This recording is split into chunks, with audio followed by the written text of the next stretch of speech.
Students, स्वागत है आपका एक बार फिर आपके इस चैनल पर जिसका नाम है स्कूल घर में।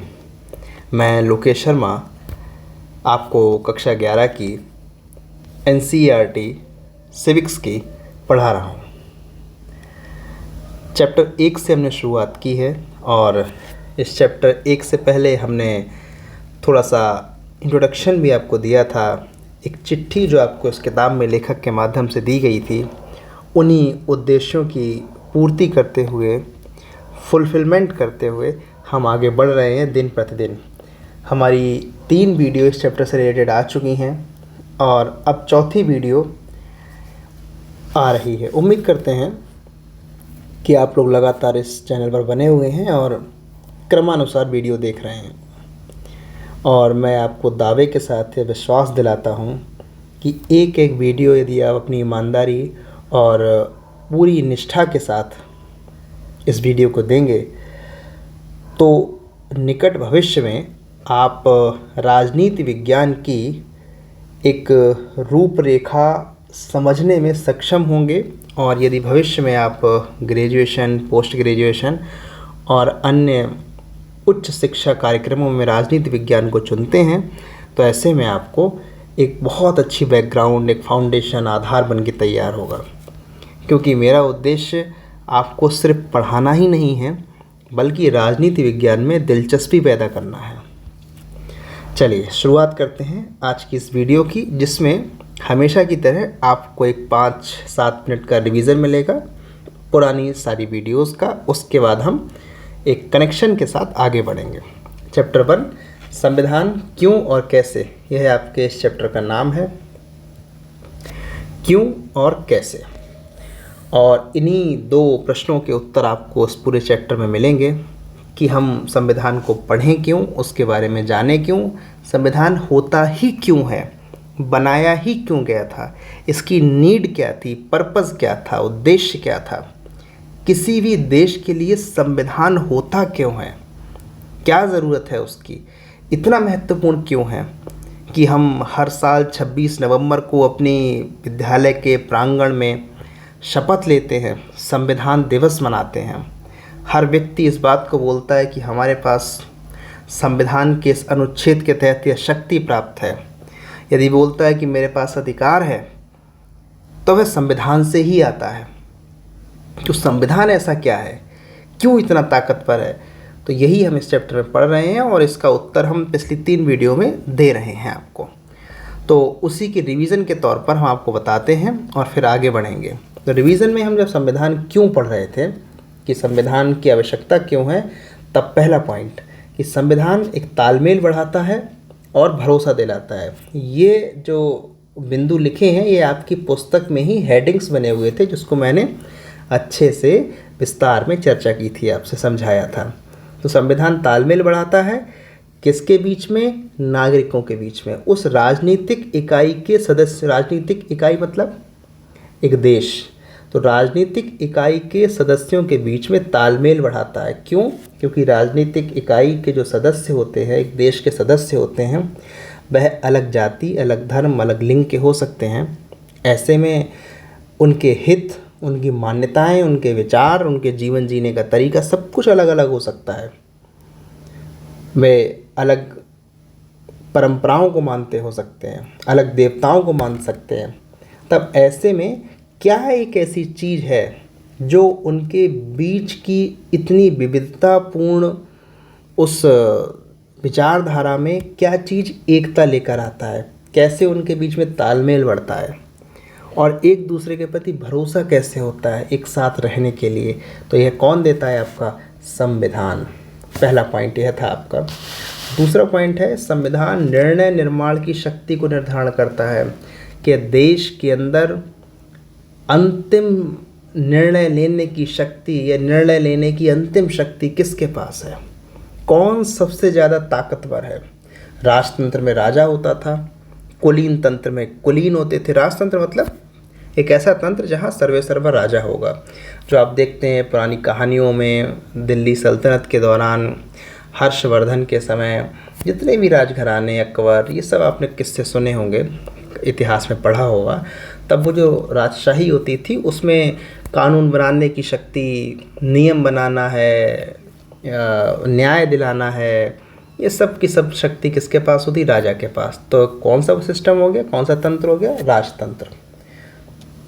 कुलीन तंत्र में यह शक्ति कुलीनों के पास होती थी। कुलीन बोलते हैं जो ऊंचे घराने के लोग होते हैं या ऊंचे पदों पर जो आसीन लोग होते हैं वो कुलीन होते हैं। लेकिन आज का समय है लोकतंत्र का, डेमोक्रेसी का। तो ऐसे में लोगों का शासन, तो ऐसे लोकतंत्र में शक्ति किसके हाथ में होगी? लोगों के, जनता के। तीसरा पॉइंट क्या था कि संविधान सरकार की शक्तियों पर सीमाएं लगाता है। जो हमने लोगों के द्वारा एक सरकार चुन ली, अब वह सरकार नियम बनाएगी लोगों के लिए, तब ऐसे में वह सरकार इतनी निरंकुश ना हो जाए कि वो उल्टे सीधे, अविवेकपूर्ण, अनुचित कैसे भी नियम बना दे। तो ऐसे में सरकार पर लगाम भी कसनी होनी चाहिए, सरकार अंकुश में होनी चाहिए। सरकार के पास इतनी असीमित शक्ति नहीं होनी चाहिए कि वह जनता की भलाई को नज़रअंदाज कर दे, तब उसकी शक्तियों पर सीमाएं भी होनी चाहिए। और ये सीमाएं कौन लगा रहा है? संविधान। इसलिए संविधान जरूरी है। संविधान समाज की आकांक्षाएं और लक्ष्यों को पूरा करने का प्रयास करता है। ये मैंने बहुत डिटेल में बताया है। हर समाज उन्नति करना चाहता है, आगे बढ़ना चाहता है, तब ऐसे में संविधान उसकी उस इच्छाओं को, उस आकांक्षाओं की पूर्ति करता है, उसके लक्ष्यों को पूरा करने का प्रयास करता है। पांचवा, संविधान राष्ट्र की बुनियादी पहचान को बनाता है। देश कैसा है हमारा, देश की प्रकृति क्या है, वह कौन बताता है? संविधान। जैसे हमारे संविधान की प्रस्तावना में भी लिखा हुआ है कि देश कैसा है? लोकतांत्रिक। ठीक, कैसा है हमारा? पंथ निरपेक्ष। ये जितने शब्द आपको कठिन लग रहे हैं इस समय, उन शब्दों पे हम चर्चा करेंगे बहुत डिटेल में। समाजवाद, यह भी हमारा देश की प्रकृति है। तो ये सब बातें किस में लिखी हुई हैं? लिखी तो संविधान में ही है। तो संविधान हमारे देश की बुनियादी पहचान बताता है। कुछ और भी बिंदु थे कि संविधान को प्रचलन में कैसे लाया जाए, कैसे संविधान जो बना दिया उसको लागू कराएंगे हम। ठीक, क्यों बात मानी जाएगी संविधान की, तब बताते हैं कि संविधान में हर व्यक्ति के लिए, देश के हर व्यक्ति के लिए, हर नागरिक के लिए कुछ ना कुछ इतना बेहतर हो कि उसे लगे कि हमारा भी हितों का ध्यान रखा गया था, इसलिए वह संविधान की बात मानेगा, वो प्रचलन में आ सकता है।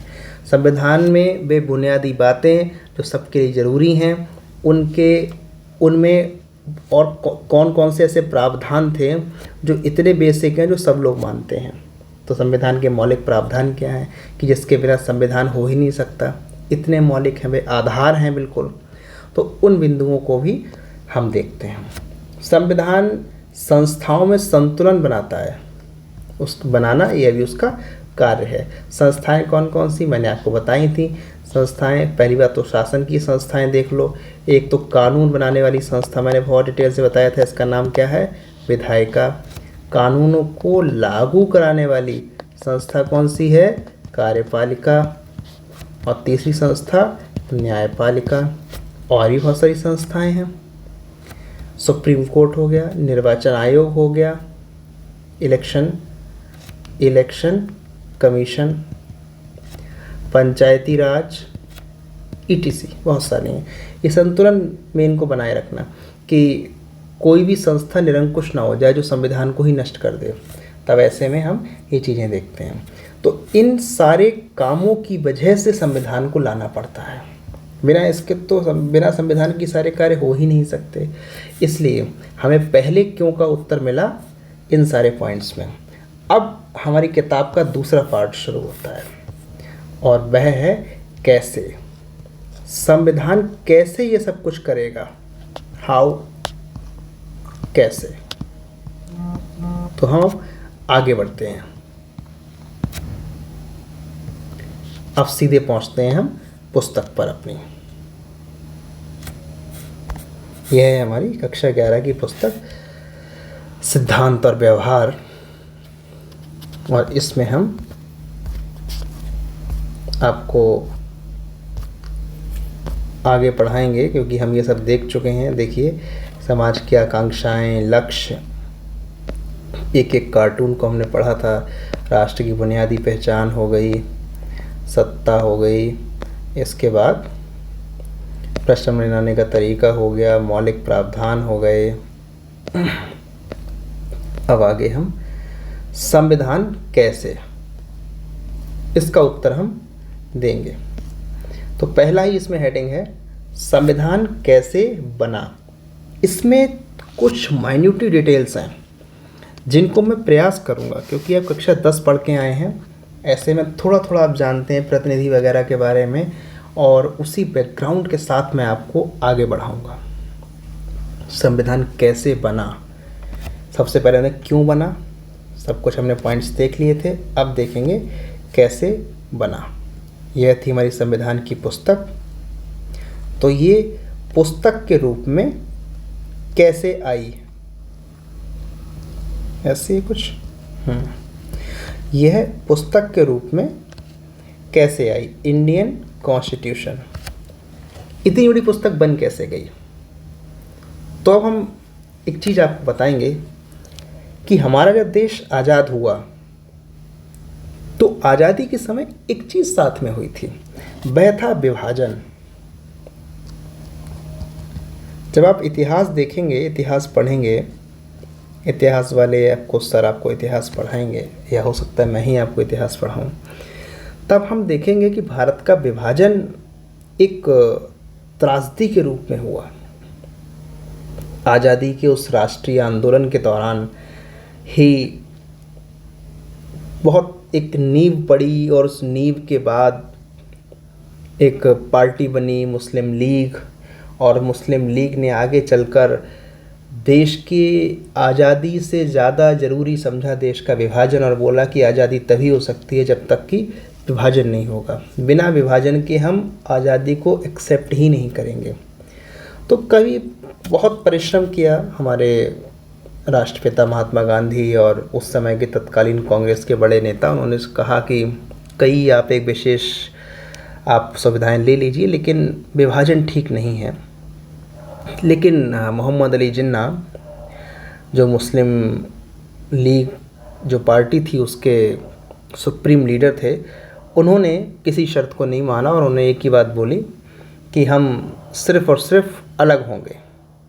तो अलग हुए भी, लेकिन विभाजन जो हुआ वह बहुत आसान नहीं था। विभाजन हम कक्षा 12 की जब हम स्वतंत्र भारत में राजनीति पढ़ेंगे, और उसका पहला चैप्टर ही विभाजन के ऊपर है। तो चलिए वो तो आगे की बातें हैं। फिलहाल हम देखते हैं कि संविधान बना कैसे। संविधान बना आपके संविधान सभा के जरिए। अब आपको बताते हैं कैसे। दोबारा से हम आ जाते हैं अपने उसी पीडीएफ में। भाई संविधान ये अपना पूरा देश है, ध्यान समझिए, यह अपना पूरा देश है, ठीक है। और उस समय मान के चलिए आज का पाकिस्तान ये है और इंडिया ये है, तब पहले एक ही था, अलग अलग नहीं था। अब संविधान नियम बनाने हैं, और मान के चलो आबादी है 50 करोड़, ये आपकी बहुत सारी आबादी है 50 करोड़। अब हमने यह चुना कि हम एक लोकतांत्रिक देश रहेंगे। ये देखिए पूरे को मिला दें तो हम लोग एक 50 करोड़ की आबादी मान लो, इतने सारे लोग हैं।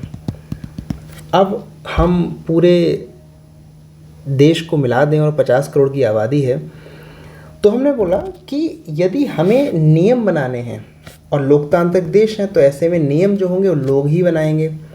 लेकिन देश को चलाने के लिए नियम बनाने, बहुत बड़े बड़े नियम बनाने हैं, और सारे नियम जनता से को इकट्ठा करके जनता से बनवाए जाएं, ये तो असंभव है, हो ही नहीं सकता। तब एक प्रणाली की शुरुआत होती है, हालांकि काफ़ी पहले से है, लेकिन मैं आपको बता रहा हूँ कि जब भी बड़े देश होते हैं उनमें कोई चुनाव होता है तो हो क्या सकता है। तो जब भी बड़े देश होते हैं उनमें कोई नियम बनना है, तो ऐसा तो है नहीं कि जनता पूरी की पूरी नियम बनाएगी ही। तो हम क्या करते हैं कि पूरे देश को कुछ पार्ट्स में डिवाइड कर लेते हैं। ये देखिए जैसे आपकी स्कूल है और स्कूल में कई सारी कक्षाएं हैं, कक्षा 1, 2, 3, 4, 5, 8, 10। कक्षा 9 में भी 7 सेक्शन, 8 सेक्शन या 4 सेक्शन, फिर 10 के 4 सेक्शन हो गए, ABCD। और उसके बाद कक्षा 11 के विभाग हो गए, सेक्शन हो गए। अब हमने क्या काम किया, ये सारे सेक्शंस बनाए थे, सारे ग्रुप्स बना लिए और इन ग्रुप्स में एक चुनाव कराया। इन ग्रुप्स का एक लीडर चुन लिया गया, मान लो X, इसका X1, इसका X2, इसका X3 और अंततः मान के चलो पूरे देश में होगा X100। अब 50 करोड़ में से हमें पास लोग कितने आ गए, अब 100 लोग। अब यह जो X है, मान लो चलो ये X1 है, X2 हो गया, यह जो X है वह सभी लोगों की बात को सुन लेता है। इन्हें क्या चाहिए, अर्थात इसकी बात इन सभी लोगों की बात हो गई, ठीक। ऐसे इसकी बात इन सभी लोगों का हितों का प्रतिनिधित्व करती है, इन सभी लोगों की बात को पहुंचाती है, ठीक। यही X3 इन लोगों का है, X4 इन लोगों का है। ऐसे में ये 100 लोग जो हैं वो अपने अपने क्षेत्रों के लीडर हैं और इनके क्षेत्रों को क्या क्या चाहिए यह इन लोगों को पता है। अब इन 100 लोगों को क्या बोला गया कि आप ये 100 लोग एक कमरे में बैठो, ठीक है। आप 100 लोगों को मिलाकर आप 100 लोगों को मिलाकर हम एक कमरे में आपको बिठाएंगे और एक सभा बना देंगे। आपकी सभा समझते हैं, अ ग्रुप ऑफ पीपल, कई लोगों का एक समूह। सभा बन गई कितने लोगों की, 100 लोगों की। और बोला गया कि आप 100 लोग अब बैठकर नियम बना लें। अब तो नियम बनना आसान है ना, ठीक। ठीक इसी प्रकार हमारी संविधान सभा बनी। पूरा देश था, हमने देश में से अलग अलग क्षेत्र के अलग अलग नेताओं को एक साथ बिठाया एक कमरे में और उसी को बोला गया आपको एक काम दिया जा रहा है, आपका काम है संविधान बनाने का। अब आप संविधान बनाएंगे और इस सभा का नाम क्या दिया गया, संविधान सभा। अब समझ में आया, संविधान किसने बनाया, जनता ने। लेकिन जनता ने क्या बनाया, संविधान सभा, और संविधान सभा ने क्या बनाया, संविधान। समझ में आया, प्रश्न आएगा संविधान किसने बनाया, संविधान सभा ने। तो पहली लाइन में आपको एक बात समझ में आ गई। और ये जो संविधान सभा है, अब मैं उम्मीद करता हूँ आप इस बात से परिचित हो गए होंगे। ये जो आपकी संविधान सभा है कैसे बनी, पूरे देश के लोगों को ग्रुप्स में तोड़ा गया, ग्रुप्स में बांट करके उनके लीडर को चुन लिया गया और उनसे एक संविधान सभा बनाई। और यह संविधान सभा कैसे बनी थी, अविभाजित भारत में। अविभाजित मतलब तब देश का विभाजन नहीं हुआ था, तब देश पूरा का पूरा था, इंडिया और पाकिस्तान दोनों उसमें आते थे। क्योंकि जब हम गुलाम थे तो आज का पाकिस्तान, ये देखिए, जब हम गुलाम थे तो ये है हमारे इंडिया का, मान के चलो, नक्शा है।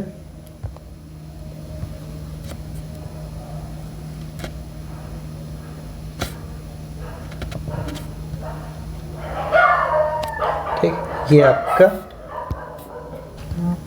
इंडिया है और यह है आपका आज का पाकिस्तान है और यह आपका आज का बांग्लादेश है। ठीक, यह तो है आपका इंडिया और यह है पाकिस्तान और यह है आपका बांग्लादेश। ठीक, अब ये सब मिलाकर होता था आपका उस समय का इंडिया पूरा, ये पूरा इंडिया हुआ करता था जब अंग्रेज़ों ने हमें गुलाम बनाया था। तो ऐसे में पूरी जो संविधान सभा बनेगी यह पूरे इस भारत की हुआ करेगी। ठीक, यही बात इसमें लिखी हुई है कि अविभाजित भारत में निर्वाचित किया गया था। पहली बैठक 9 दिसंबर 1946 को, इम्पॉर्टेंट डेट है, 9 दिसंबर 1946 को पहली बैठक, सब लोग एक साथ बैठे। और फिर 14 अगस्त 1947 को विभाजित भारत के संविधान सभा के रूप में इसकी पुनः बैठक हुई। हम लोग आज़ाद हो गए कब? 15 अगस्त को, लेकिन 14 अगस्त को डिसाइड हो गया कि ये क्षेत्र हैं। उससे पहले डिसाइड हो गया था कि इतने इतने क्षेत्र भारत में आएंगे, इतने क्षेत्र पाकिस्तान में आएंगे, और आपकी ये जो रेखा है ये डिसाइड हो गई थी। और इसके जितने लोग थे वो, और यहाँ के जितने लोग थे वो भारत के नागरिक कहे जाएंगे। और इन्हीं जो हमारे ग्रुप्स थे, इन्हीं लोगों को ही मिलाकर भारत की संविधान सभा बनेगी, और पाकिस्तान जाने। और ध्यान रखिए, जब भारत और पाकिस्तान में विभाजन होगा तो पाकिस्तान को 2 जगह ज़मीनें दी गई। एक तो ये जो बांग्लादेश का हिस्सा है, और एक आज का पाकिस्तान का। ये 2 जगह पाकिस्तान बनाया गया, और इसका नाम रखा गया था पूर्वी पाकिस्तान। याद रखिए ये चीज़, आप लोग छोटे हो इसलिए ये चीज़ अभी जानते नहीं हो। बांग्लादेश ही पहले पाकिस्तान था, और इसका नाम था पश्चिमी पाकिस्तान, वेस्टर्न पाकिस्तान। बाद में इन दोनों में एक युद्ध हुआ है 1971 में, और अंततः बांग्लादेश नामक नया देश का उदय हुआ है, जन्म हुआ है। पहले बांग्लादेश क्या था? पाकिस्तान। तो इसकी कुछ सीटें और इसके कुछ सीटें, अर्थात इसके कुछ सदस्य अलग हो गए, और 14 अगस्त 1947 को भारत की विभाजन के बाद के भारत की जो बैठक हुई थी उसको बोलते हैं भारत की संविधान सभा। ठीक है, विभाजित भारत की संविधान सभा की बैठक होती है।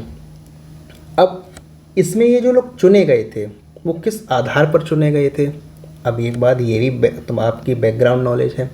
लिखा है 1935 में स्थापित प्रांतीय विधानसभाओं के सदस्यों द्वारा। 1935 में स्थापित प्रांतीय विधानसभाओं के सदस्यों द्वारा अप्रत्यक्ष विधि से। यह लाइन अपने आप में कठिन लाइन है। उसका कारण क्या है कि इसमें आपकी पूर्व जानकारी को चेक किया गया है, आपके इतिहास की जानकारी को चेक किया गया है। कौन सा इतिहास? अब मैं आपको बताता हूँ एक साइड नोट्स के द्वारा। पेन को करते हैं थोड़ा सा पतला ताकि जूम पे भी लिख जाए। चलिए, जब भारत अंग्रेज़ों का गुलाम था, अंग्रेज, थोड़ा सा और पतला किया जाए, जो अंग्रेज थे वो थे यूरोप में, ये है भारत एशिया में। आपको तो ये तो पता है ना, एशिया और यूरोप क्या है? एशिया अलग महाद्वीप है, यूरोप अलग महाद्वीप है। यूरोप में कौन थे? अंग्रेज। अब अंग्रेज भारत में आके क्या कर रहे हैं? शासन। सबसे पहले आई थी ईस्ट इंडिया कंपनी, और बाद में ईस्ट इंडिया कंपनी से शासन छीन के डायरेक्ट इंग्लिश जो पार्लियामेंट है, अंग्रेज़ों की जो संसद है, जो उनकी कानून बनाने वाली संस्था है, और वह भारत के लिए कानून बनाने लगी थी। और भारत का शासन जो चला गया था वो अंग्रेज़ों की जो क्राउन है, राजा है, उसके अंतर्गत पूरी भारत की प्रजा आ गई थी। अर्थात भारत का राजा कौन हो गया? जो अंग्रेज़ों का राजा है। अब अंग्रेज़ों के लिए कानून कौन बनाता था? अंग्रेज़ों की संसद। मैंने क्या बनाया? नियम बनाना। अंग्रेज़ों की संसद नियम बनाती थी। यही संसद है, विधायिका बोलते हैं उसको। नियम बनाने वाली संस्था को विधायिका कहते हैं। अब यह संसद, क्योंकि राजा, भारत का राजा कौन? अंग्रेज में इंग्लैंड में बैठा हुआ है, तो ऐसे में भारत के लिए नियम कौन बनाएगा? वह जो अंग्रेज़ों के लिए नियम बनाता है। तो ऐसे में संसद से ही भारत के लिए कानून बनने लगे, क्योंकि बिना नियमों के तो हम कोई देश चला नहीं सकते। अब इंटरेस्टिंग बात है, भारत इतना बड़ा देश, उसके लिए नियम कहाँ से बनकर आ रहे हैं? अंग्रेज की पार्लियामेंट से। ठीक है, अब आगे बढ़ते हैं थोड़ा सा। ऐसे में शुरुआत हुई 1773 से। एक्ट था रेगुलेटिंग एक्ट, रेगुलेटिंग अधिनियम, और उसके बाद लगातार बनने लगे। उसी में ही एक अधिनियम आया था 1935 का, भारत शासन अधिनियम। और भारत में कोई भी नए सुधार आएंगे तो कहाँ से आएंगे? अंग्रेज की संसद से, अंग्रेज़ों की संसद से। तो ऐसे में एक अधिनियम आया, भारत शासन अधिनियम। हम जब इतिहास पढ़ेंगे तब आपको इनके क्रम को बताएंगे और उसके क्रम बताएंगे कैसे एक एक नियम ने भारत में क्या क्या सुधार किए। और 1935 में आते हुए सुधार में क्या हुआ कि भारत में ये जो पूरा का पूरा भारत है आपका, इसे प्रांतों में वर्गीकृत कर लिया जाएगा। जहाँ जहाँ ज़रूरत होगी प्रांतों में वर्गीकृत कर लिया जाएगा और उन प्रांतों के लिए भी नियम बनाने के लिए उनकी विधान सभाएँ होंगी। ये क्या होता है, नई चीज़ आई विधानसभा। तो विधानसभा के बारे में थोड़ा सा मैं आपको हल्का सा बता दूं कि जिस प्रकार पूरे देश के लिए नियम बनाने की ज़रूरत होती है तो उसके लिए कौन नियम बनाता है, संसद, विधायिका बोलते हैं उसको। ऐसे ही उस छोटे से प्रांत अर्थात राज्य जैसे उत्तर प्रदेश है, मध्य प्रदेश है, तो उसके लिए भी नियम बनाने की ज़रूरत पड़ती है। हालांकि संसद पूरे देश के लिए बनाती है, लेकिन संविधान ने ही राज्यों को उनके क्षेत्र में नियम बनाने की शक्ति दी है। तो उन राज्यों की विधानसभाओं को या राज्यों की विधायिकाओं को विधानसभा कहते हैं। ठीक है। ऐसे ही उत्तर प्रदेश की विधानसभा है और मध्य प्रदेश की विधानसभा है, तमिलनाडु की है, हर किसी की विधानसभाएं हैं। ये अपने लिए नियम बनाते हैं। लेकिन इसकी शुरुआत कहाँ से हो रही है, 1935 से। तो 1935 में उसी समय छोटे छोटे प्रांत आ गए थे, उनकी विधानसभाएं थी और उन विधानसभाओं के सदस्य हुआ करते थे। ठीक, जैसे संविधान सभा थी आपकी, जो संविधान बनाएगी, उसके कुछ सदस्य थे। सदस्य कैसे बनकर आए थे, पूरे के पूरे देश से चुनकर आए थे। ऐसे ही विधानसभा में नियम कौन बनाएगा, तो उस प्रांत की, तो उत्तर प्रदेश है तो उत्तर प्रदेश के लिए नियम कौन बनाएगा, उत्तर प्रदेश की पूरी जनता तो बनाएगी नहीं। तो उत्तर प्रदेश के लिए भी हम छोटे छोटे वर्गों में तोड़ लेंगे, तोड़ना क्या, वर्गीकृत कर लेंगे और उनमें से एक एक व्यक्ति चुन लेंगे और वही व्यक्ति आपका विधानसभा में जाके बैठेगा और नियम बनाएगा। ऐसे ही यहाँ पर थे। तो आपको एक बात समझ में आ गई कि 1935 के जो प्रांतीय विधानसभाओं के सदस्य थे और जो चुने गए थे अप्रत्यक्ष विधि से। इसको अभी यहीं छोड़ो, अप्रत्यक्ष विधि क्या होती है, प्रत्यक्ष विधि क्या होती है, हम चैप्टर 4 में देखेंगे बहुत आसानी से और बहुत तसल्ली से। यहाँ चुनाव और प्रतिनिधित्व नामक चैप्टर है आपका। तो ऐसे आपके संविधान सभा में लोग बैठे थे कि हर एक प्रांत के जितने सदस्य थे वो सब के सब कहाँ बैठ गए, संविधान सभा में। ठीक, तो संविधान सभा की जो रचना थी, उसका जो प्लान बना था कि किस आधार पर, किसके अनुसार होगी, तो वह होगी कैबिनेट मिशन के आधार पर। कि ये जो लोग चुने गए थे ये तो विधानसभाओं से आ गए थे, लेकिन विधानसभा के लोग भी कैसे कैसे बैठेंगे उस सभा में, संविधान सभा कैसे बनेगी, इसका प्रॉपर योजना किसने बनाई थी। एक 1944 में, इस 1944 नहीं, इस फैक्ट में संशोधन कीजिए, 1946 रहा था। 1946 में कैबिनेट मिशन आता है और कैबिनेट मिशन का काम था संविधान सभा का गठन करना। तो कैबिनेट मिशन ने प्रस्ताव पारित किया, उस आधार पर आपकी संविधान सभा बनी। तो इतनी सी लाइन पढ़ने में हम लोगों को लग गए कम से कम 15 मिनट।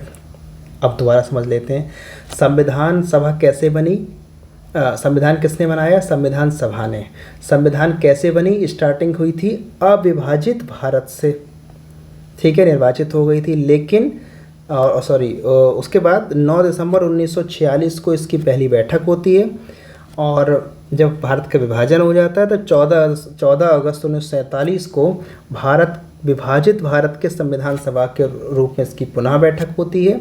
और इसके सदस्य कैसे चुने जाते हैं, जो 1935 में प्रांतीय विधानसभाओं के सदस्य थे, उस जो सदस्य थे वही संविधान सभा के सदस्य बनते हैं। और इसकी रचना किसके द्वारा हुई थी, कैबिनेट मिशन के द्वारा। कैबिनेट मिशन क्या था, ये इतिहास में आपको बताया जाएगा। इतना समझ लो आप, क्लियर है। अब आगे देखते हैं।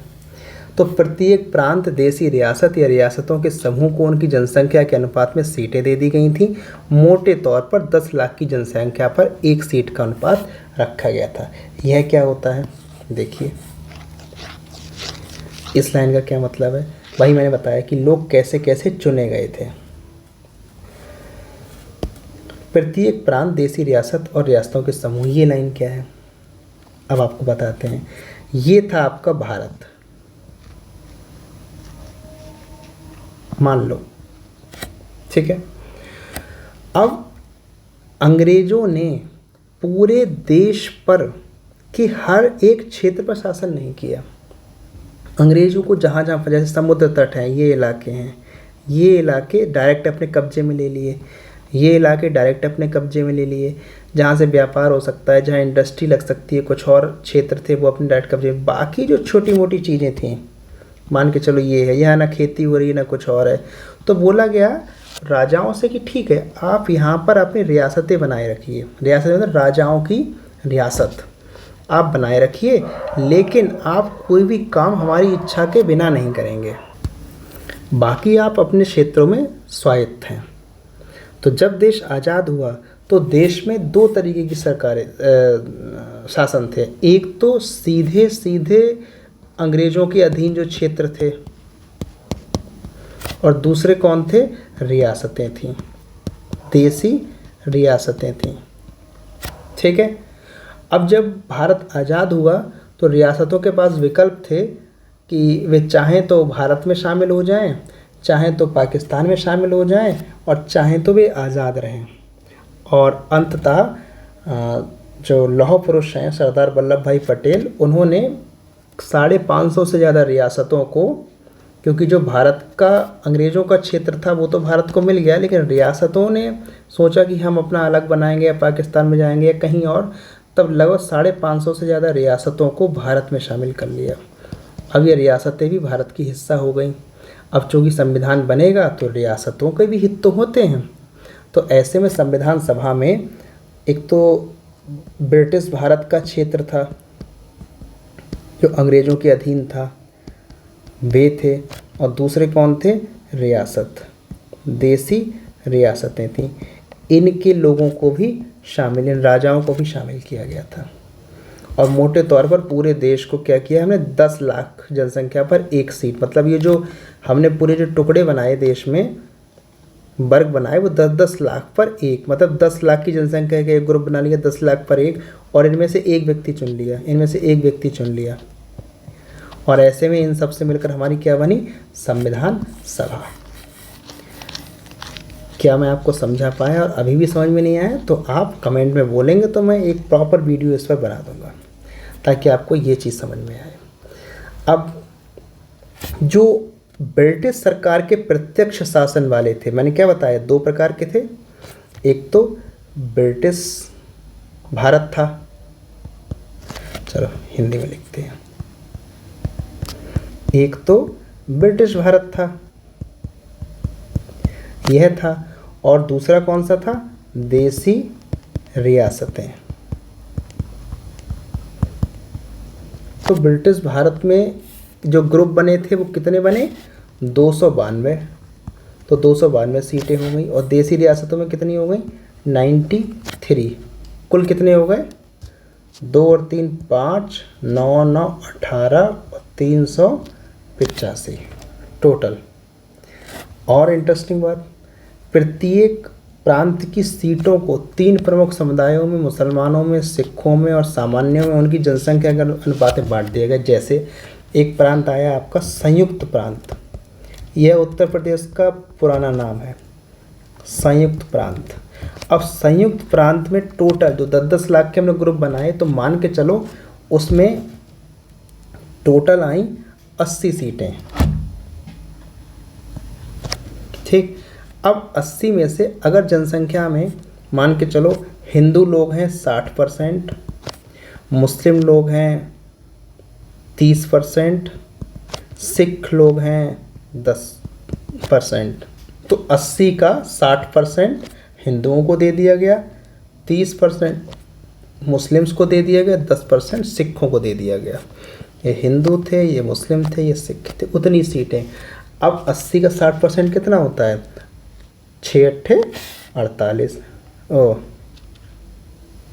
24, एक सेकेंड रुकिए, 48, और 24 + 24 = 48। इसका है 24 और इसका हो गया 8। तो इतनी इतनी सीटें उसी अनुपात में, जनसंख्या के अनुपात में उनको दे दी गई। ठीक। अब है कि प्रांतीय विधानसभाओं में प्रत्येक समुदाय के सदस्यों ने अपने प्रतिनिधियों को चुना और इसके लिए उन्हें समानुपातिक प्रतिनिधित्व और एकल संक्रमण मत पद्धति, भूल जाओ अभी फ़िलहाल इसको।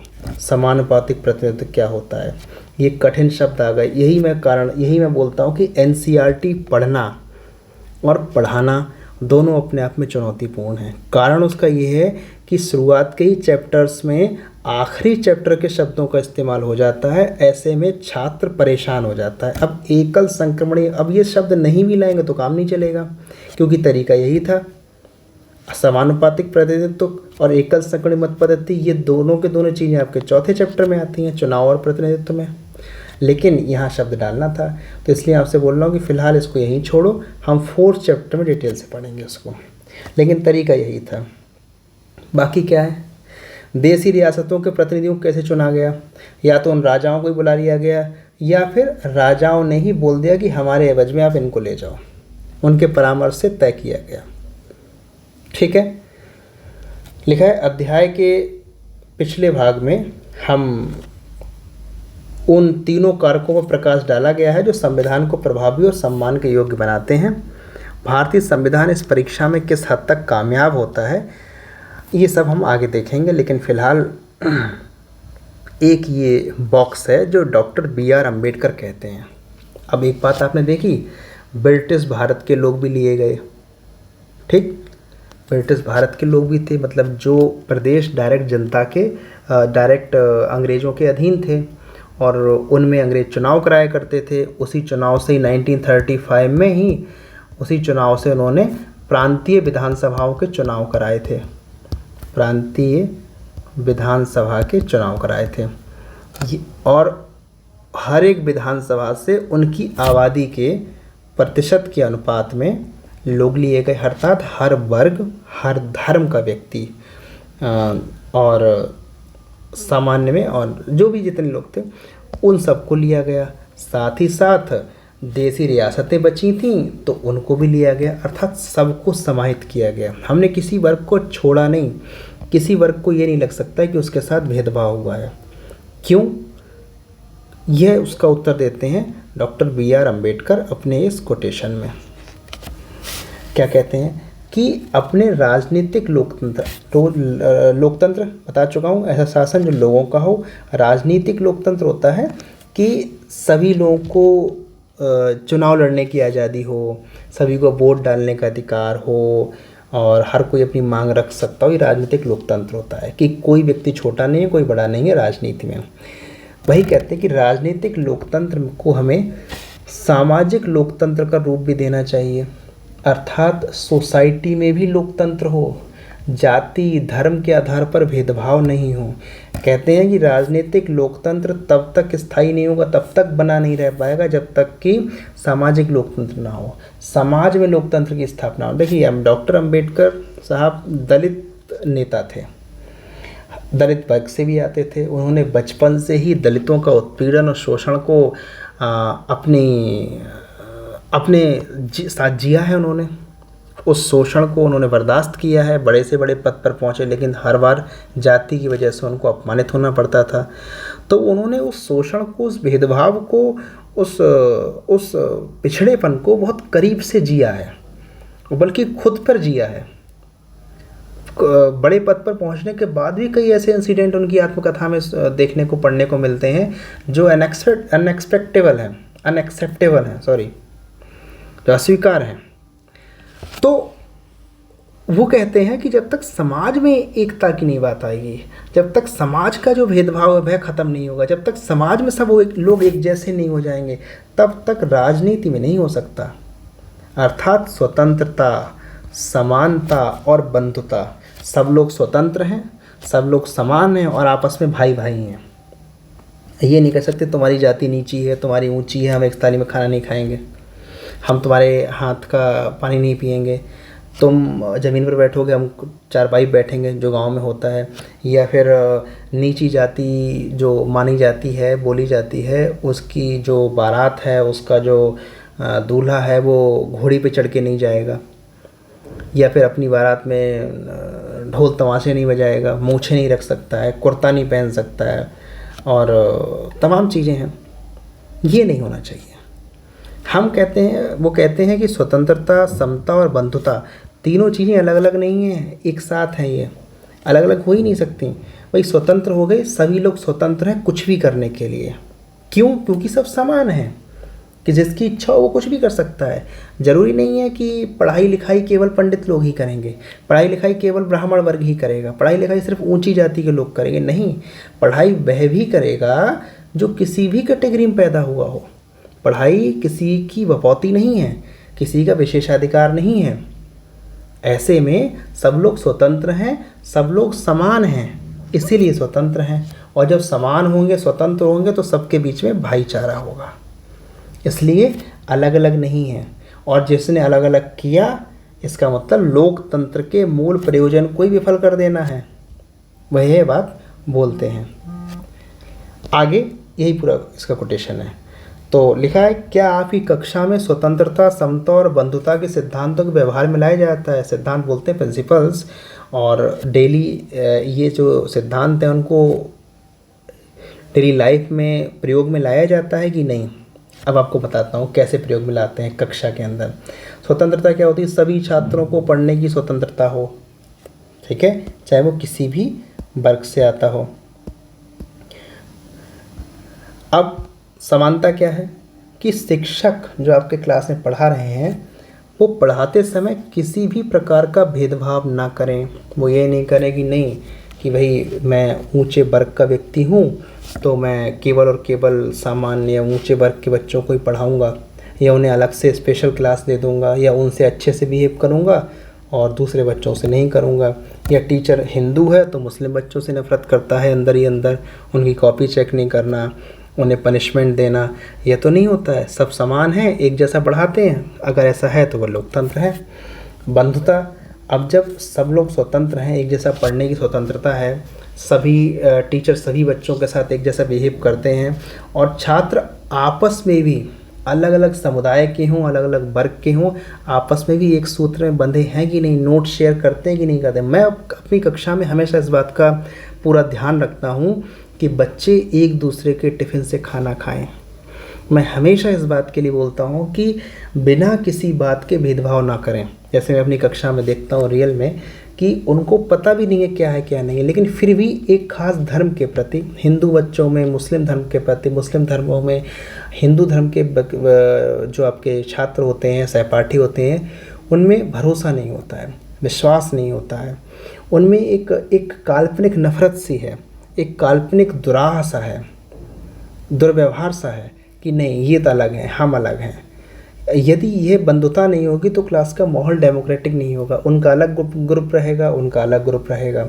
मैं ये बोलता हूँ कि आपकी दिवाली हो, आप अपनी मिठाइयाँ लाइए, सब लोग खाइए। मैं अपनी कक्षा में इस बात का पूरा ध्यान रखता हूँ कि बच्चों में किसी प्रकार की काल्पनिक भेदभाव ना हो, जो है नहीं लेकिन बना दिए गए हैं।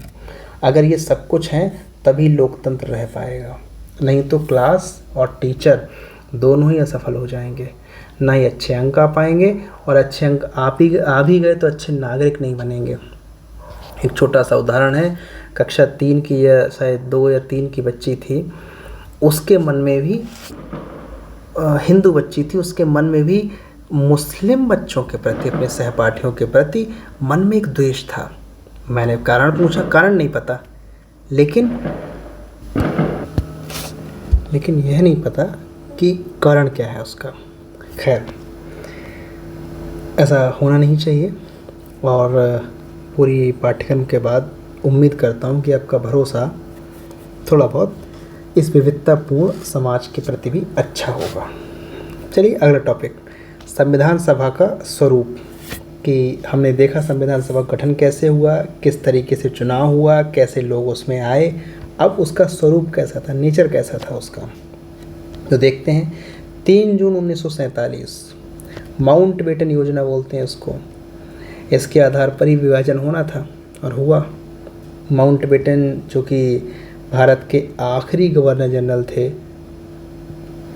जो अंग्रेज थे, और माउंटबेटन योजना के तहत ही देश का विभाजन हुआ।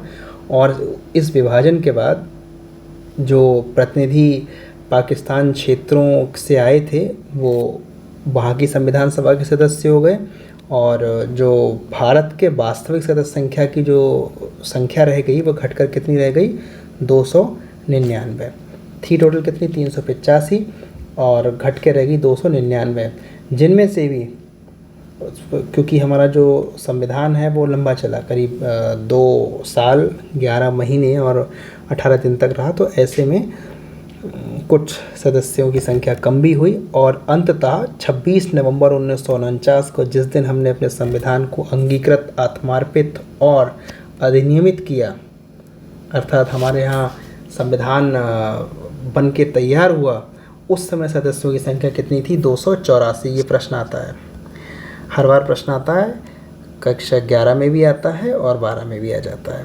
तो उन्हीं लोगों ने ही संविधान बनकर जब तैयार हुआ तो उस पर हस्ताक्षर किए हैं, और संविधान की मूल प्रति में इन सभी लोगों के हस्ताक्षर आपको अंकित मिलेंगे। मूल प्रति की यदि जो फोटोकॉपी मिलेगी उसमें आपको मिल जाएंगे। अब देखते हैं आगे क्या हुआ। यह तो रहा सदस्यों की संख्या वाली बात कि कितने लोग थे और विभाजन के बाद कितने रह गए और हस्ताक्षर कितनों ने किए। अब देखते हैं कि जो विभाजन से उपजी विभीषिका, जो दंगे हुए, फसाद हुए, हिंसा हुई, आगजनी हुई, उसके बीच में हमारा संविधान का निर्माण हुआ। 1946 से स्टार्ट हो गई थी प्रत्यक्ष कार्रवाई दिवस। इतिहास में याद करो, नहीं याद है तो एक बार गूगल करना प्रत्यक्ष कार्रवाई दिवस क्या था। वहाँ से हिंसा शुरू होती है और विभाजन के बाद तक रहती है। और 1946 से हमारा संविधान बन के तैयार हुआ था, बनना शुरू हुआ था और तैयार हुआ 1949 तक, और इस बीच में काफ़ी कुछ घटित हुआ। लेकिन इस पूरी खराब स्थितियों के बीच में भी हमारी संविधान निर्माताओं ने काफ़ी अच्छा काम किया। उनके धैर्य की प्रशंसा करनी पड़ेगी, क्योंकि बहुत अत्यधिक दबाव में उन्होंने संविधान बनाया था। और ये जो हिंसा हो रही थी विभाजन की वजह से, इसे सबक लिया। सबक क्या लिया कि भारत का संविधान की नागरिकता की एक नई अवधारणा प्रस्तुत की। यह नई अवधारणा क्या थी? यह बोला गया कि भारत के अल्पसंख्यक केवल सुरक्षित ही नहीं होंगे, बल्कि उनकी धार्मिक पहचान का उनके नागरिक अधिकारों पर कोई प्रभाव नहीं पड़ेगा। ये अच्छी बात थी। एक तरफ हमारा पड़ोसी था पाकिस्तान, जिसने अपने आप को मुस्लिम देश घोषित कर दिया था कि हम तो मुस्लिम हैं। अब ऐसे में जब कोई देश मुस्लिम हो जाता है, तब क्या वह अपने देश में रह रहे अल्पसंख्यक अर्थात जो बचे हुए हिंदू थे उनके प्रति क्या व्यवहार रहेगा? क्या हिंदुओं को आप भरोसा दिलाओगे कि आप हमारे यहाँ रहो, और आप रह भी रहे हो तो किस भरोसे के साथ आप सरवाइव करेंगे एज ए हिंदू? इनके सामने बड़ी संकट थी, चुनौती थी।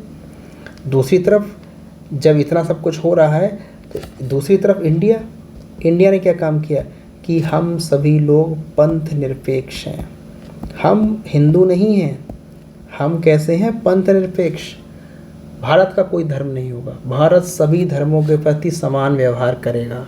और हमारे जो अल्पसंख्यक होंगे, जिनकी धार्मिक आधार पर संख्या कम है, स्पेशली इंडिकेशन था मुस्लिम, सिख हैं, बचे हुए क्रिश्चियंस थे या बौद्ध हैं और अन्य लोग हैं, इनकी जो संख्या कम है, स्पेशली मुस्लिम, यह भारत में ऐसा नहीं है कि हम इनको एहसान कर रहे हैं रख के, बल्कि यह है कि इनके नागरिक अधिकारों पर भी कोई फ़र्क नहीं पड़ेगा। ये रहेंगे, बहुत आराम से सुरक्षित रहेंगे हमारे जितने अल्पसंख्यक हैं। और साथ ही साथ जो भी नागरिक अधिकार हिंदुओं को मिलेंगे वही आपको मिलेंगे। और यहाँ पर कोई हिंदू मुस्लिम है ही नहीं, यहाँ सभी लोग भारतीय हैं, और भारतीय होने के नाते संविधान सभी को अधिकार देगा। तभी हम अपने संविधान में बोलते हैं अनुच्छेद 25 से लेकर 28 तक धार्मिक स्वतंत्रता का अधिकार ये सभी के लिए है। ठीक, यह थी हमारी संविधान की खूबसूरती। और ये क्यों ऐड हुई? क्योंकि अभी अभी हमने धर्म के आधार पर कई लाख लोगों को मरते हुए देखा। इसलिए हम चाहते हैं कि अब देश में कोई ऐसा काम ना हो जिससे कोई एक धर्म अपने आप को असुरक्षित महसूस करे और आगे चलकर वह भारत का दूसरा विभाजन तैयार करे। ठीक, यह था एक सतही बात। अब हम बात करते हैं कि संविधान सभा के जो सदस्य थे वे हमारे जो संविधान सभा थे वो डायरेक्ट जनता ने उनको नहीं चुना था। वे सार्वभौमिक वयस्क मताधिकार के आधार पर नहीं आए थे। यह क्या होता है? यह भी नया शब्द है, यह भी आपको चैप्टर 4 में मिलेगा। आप सोच रहे होंगे चैप्टर 4 कुछ ज़्यादा ही इंपॉर्टेंट हो गया है। सार्वभौमिक यूनिवर्सल एडल्ट फ्रेंचाइजी, सार्वभौमिक वयस्क मताधिकार, यह क्या होता है? अर्थात एक न्यूनतम उम्र रख दी जाती है, मान के चलो 18 साल है फिलहाल। 18 साल से ऊपर प्रत्येक व्यक्ति वोट देगा और वह वोट देकर जो चुना जाएगा वह आपका प्रतिनिधि होगा।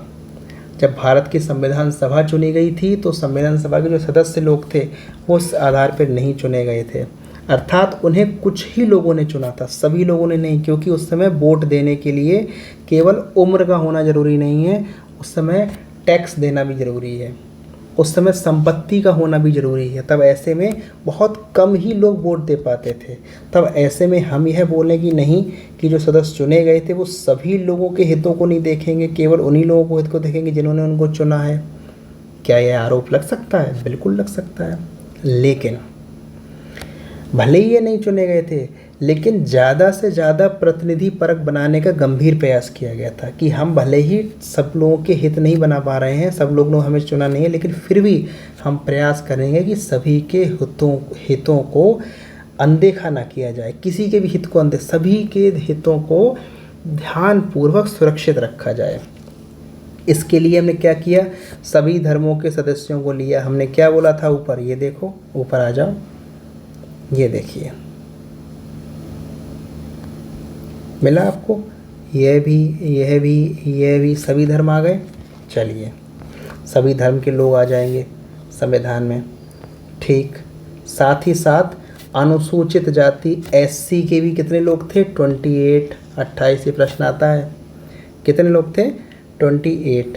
साथ ही साथ भले ही पूरे के पूरे संविधान सभा में कांग्रेस का वर्चस्व हो, लेकिन अन्य दलों के लोग भी थे।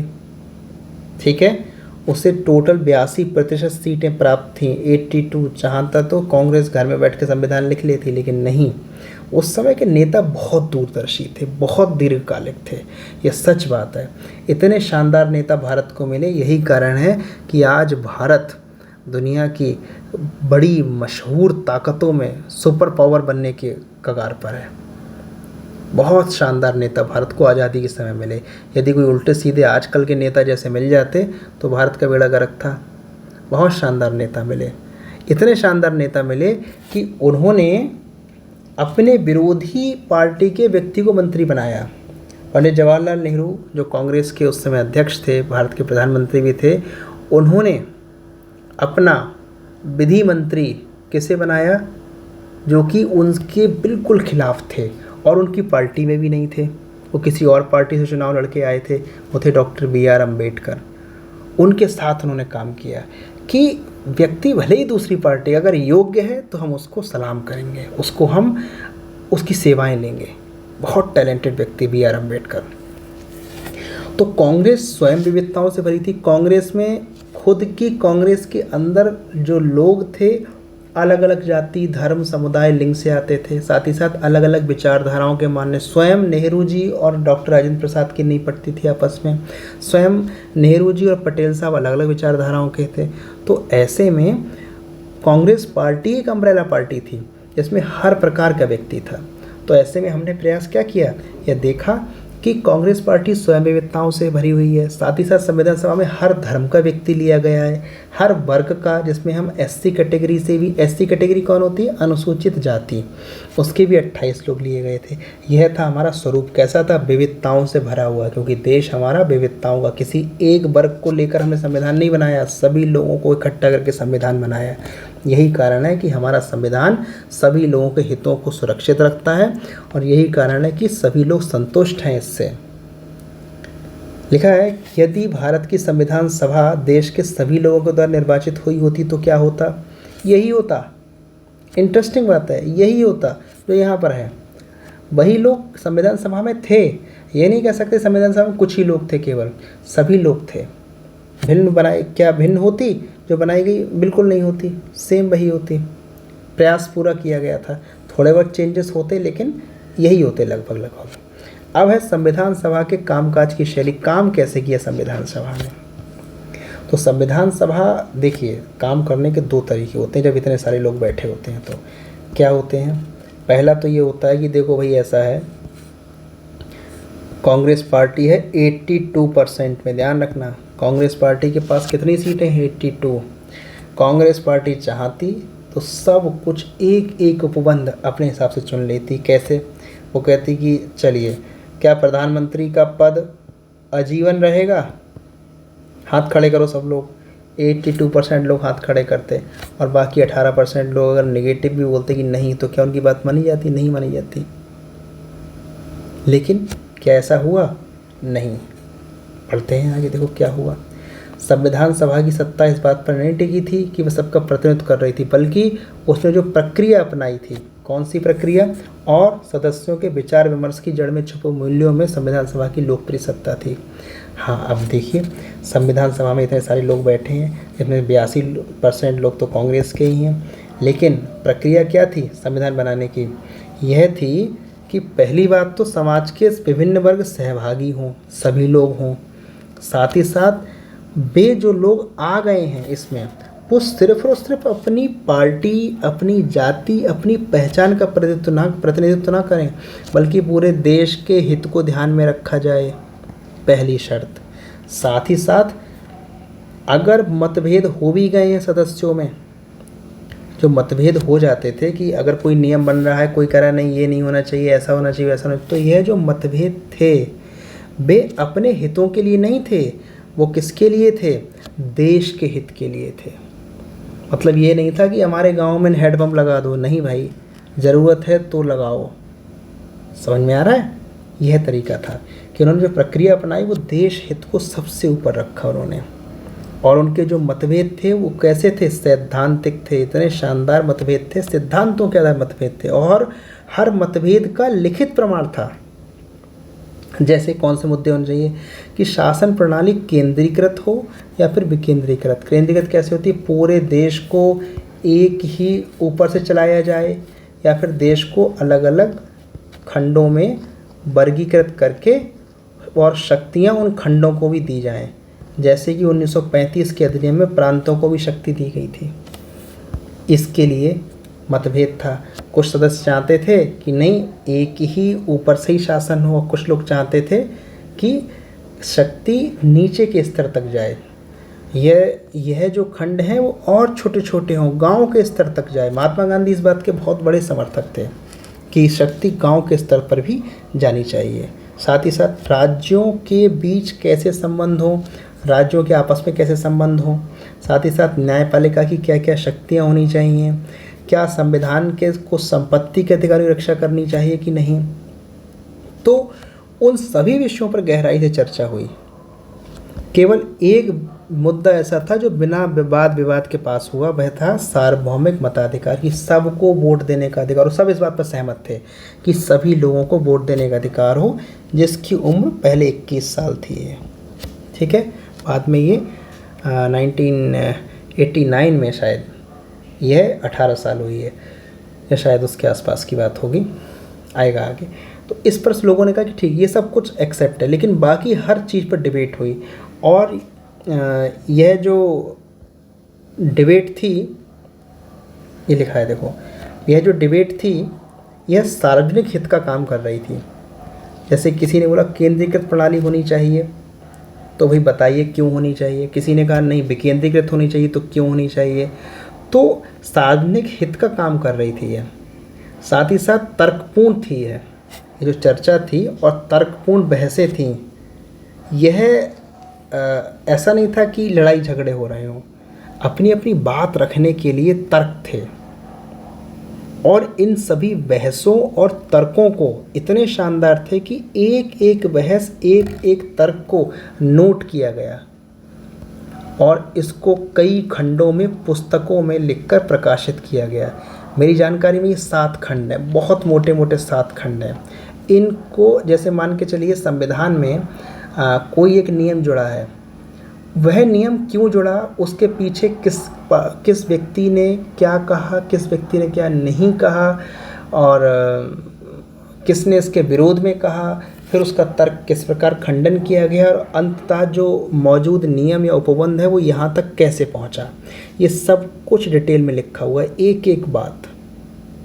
तो लिखा है, ये बहसें फ्रांसीसी और अमेरिकी क्रांति की तरह संविधान निर्माण के इतिहास में सबसे महत्वपूर्ण यादगार अध्यायों में से एक है। और बड़े बड़े जो लॉ मेकर हैं, बड़े बड़े वकील हैं, जो सुप्रीम कोर्ट के जजेस हैं, उनकी लाइब्रेरी में ये खंड रखे हुए हैं, वो आज भी पढ़ते हैं इन बहसों को। उस समय के नेता कितने इंटेलिजेंट थे, एक तो सब लॉयर थे, एक से एक तार्किक वकील थे। यही कारण है कि हमारा संविधान दुनिया का सबसे जटिल, सबसे लंबा और शानदार संविधान है, क्योंकि उसको बनाने वाले सभी लोग शानदार थे, सब पढ़े लिखे लोग थे।